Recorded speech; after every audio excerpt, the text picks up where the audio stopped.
Hello, DTube Universe and YouTube Universe, or whatever realm in the multiverse of online video you might be watching this from. Yeah, I managed to use both the words universe and multiverse in this intro, so this intro is a success. Okay, now let's take a look at something to do with Sega Ghostbusters, because, well, this is a video I'm doing for Sega Ghostbusters Day. One of those special days I talk about Ghostbusters. So let's talk about contemporary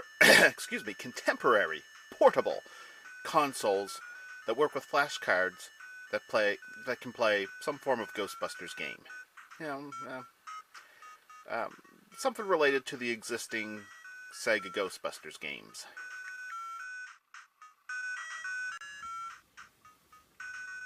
Okay, my dear audience, what am I going to do now for the Sega Ghostbusters Day? And if you notice, some of my Ghostbusters games I actually have in plastic to extra protect the cardboard boxes. Not necessary for things like the Sega Master System version of Ghostbusters. But I'm going to show you how to, well, not how to, but how well. I'm going to show you how well some of these games play on contemporary portable recreations of the original hardware. Yeah, so, let's start with Sega Master System's Ghostbusters game. And, well, I don't have... Well, actually, I do have a portable Sega Master System. It's a Game Gear, and I have the adapter to play it on the Game Gear. But that's kind of original hardware. I'm talking about contemporary hardware. Well, this Ghostbusters game is ultimately the same Ghostbusters game as that one. Two different versions of the same basic concept, and of course, the greatest version is the Sega Master System version. That and the Commodore 64 version of the game. Great Ghostbusters games. But another version of this game, which is actually a little more like the Commodore 64 game, only scaled down to the extreme, is... yeah. There we go. Ghostbusters on the Atari 2600. And, well, let's take a look at Ghostbusters on the Atari 2600, because it's a similar game as being played from an SD card on this Atari Flashback portable. Huh? Yeah. Alright. Are we in focus? Well, let's hope so. Does it work? Yeah, it works. Alright, let's see. Alright, let's start her up. Alright, do we want a ghost bait? Yeah, or actually, what was that? I forget. Alright. That was the PK meter. This is some ghost bait. This is a ghost vacuum. And the actual ghost trap. And yeah, it's good to have a few extra of those. And which button actually starts us? It's been a while since I... there we go. There we go. Alright. Yeah. Love that music. Alright, I should stop bobbing to the beat and just bust the ghost. Alright. Alright, Slimer. Oh, I should have got Slimer when he's on the other side. Alright, follow me, Slimer. Come this way. Come on, come on, come on, come on, you bastard. Come on, damn it. Oh! Got him. Yeah, sometimes you can get him even without the proton beams. I have 3 ghost traps, so I can catch 3 ghosts before I have to go back and dump the traps in the containment unit. Alright. Alright. Damn. Yeah, got him. Alright, as you can see, this game works. And it's good. Sure, it's not the Sega Master System version of the game. I'm going to pause that. There we go. Sure, it's not the Sega Master System version of the game, but it's kind of the same game. Now let's get on to the star of the show. Sega Genesis Ghostbusters. Only not on the cartridge. Neither the Sega Genesis nor Mega Drive cartridge. No. We're going flash card. We're going flash card for this one as well. Okay, this device, it didn't actually come labeled as a Gopher, but it came original in package with a lot of cool extras, including an SD card loaded with over 1,000 Sega Genesis video game ROMs. Yeah, and it was labeled a video game player or Sega 16-bit video game player, whatever. Somewhere in the instructions, it was referred to as a Gopher. The Gopher is a very famous Sega Genesis knockoff, which this looks exactly like. So, this is, I guess this is one of the versions of the Gopher then. Okay. Anyway, this actually had two different versions of the Ghostbusters game ROM on it. And for some reason, one of those ROMs was not compatible with this particular device, even though the flash card preloaded with all those games came with it. So it was a great deal. Although it's more flimsy than some other similar devices, such as the Atari one I just showed you, or the one that I'm going to show you next. You can tell that the build quality, parts of it are just loose, like the screen there. And other similar devices definitely have larger screens. But anyway, let's hope this works. Start button, and trust me, it's really tedious. Oh, there, that button. It's really tedious going through the menu. This is very tedious. Okay, now most clone Sega Genesis devices do not get the audio pitch right. They screw up the audio horribly.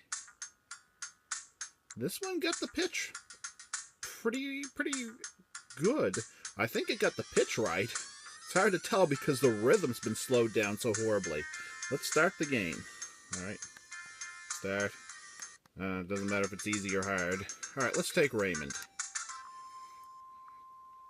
And normally I always read what they have to say here, because I love the story, but I just skipped it. I pressed A. Sometimes I accidentally skip it by pressing A. It doesn't matter.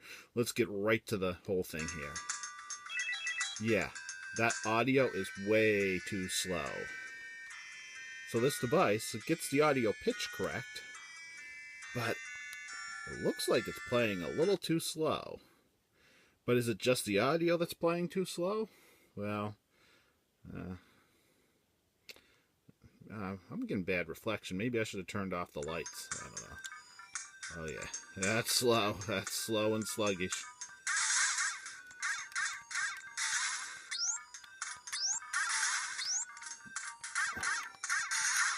The music, the pitch of the music is correct, but the rhythm is slowed down, and the gameplay action is slowed down horribly.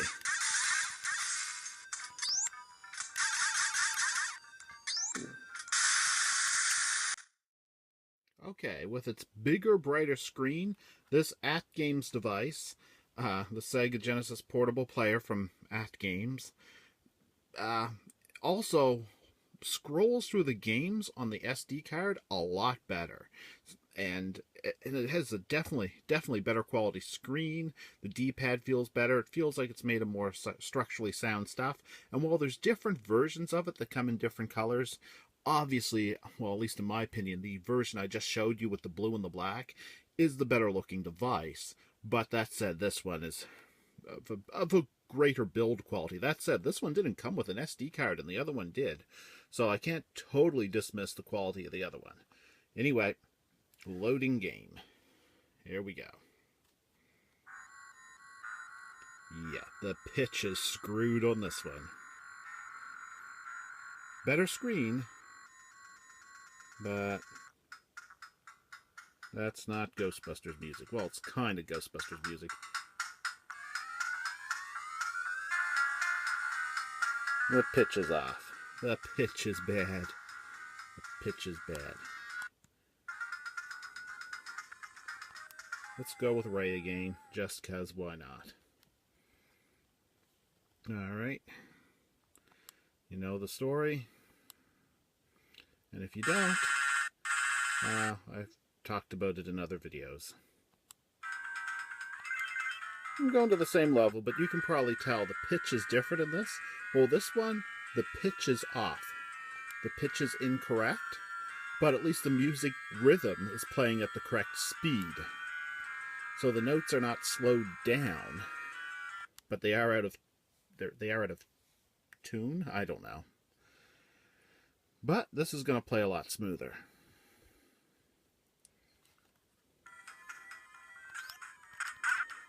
Yeah, you can probably tell. Way better. First time I played the game back in late 1992. The first Sega Genesis game I purchased. Alright. Alright. You know, playing this through the half through the camera viewfinder, half around the camera, which is, I'm actually using a cell phone because of the size screen on it is beneficial. Ah, shit. And there we go.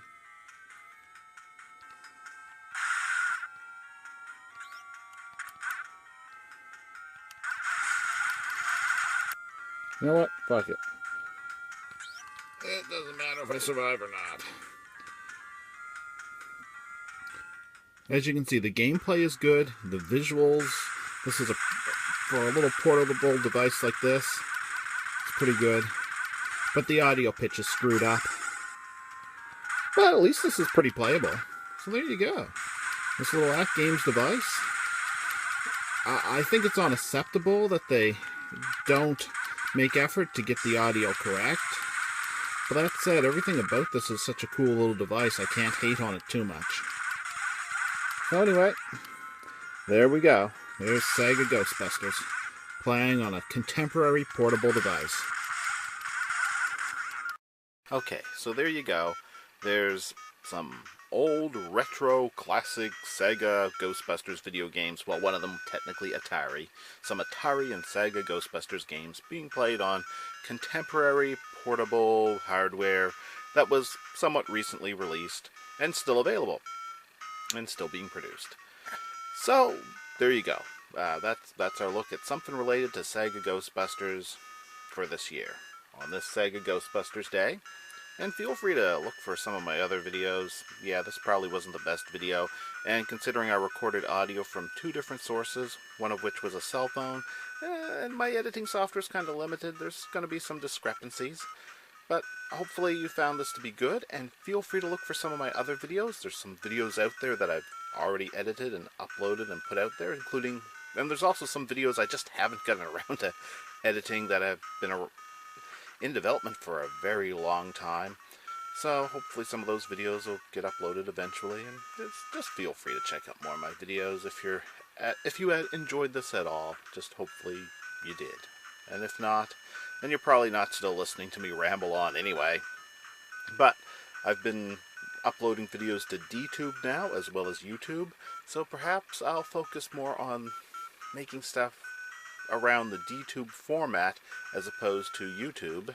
But I'm still going to upload to YouTube. That's the plan anyway. Who knows what the future for my videos will be, and hopefully you enjoyed this. And I'm just saying there's more out there, so feel free to subscribe to me on YouTube. That helps YouTube acknowledge a small content creator like myself and helps my videos. And feel free to upvote me on DTube and all that wonderful stuff. Thanks for watching.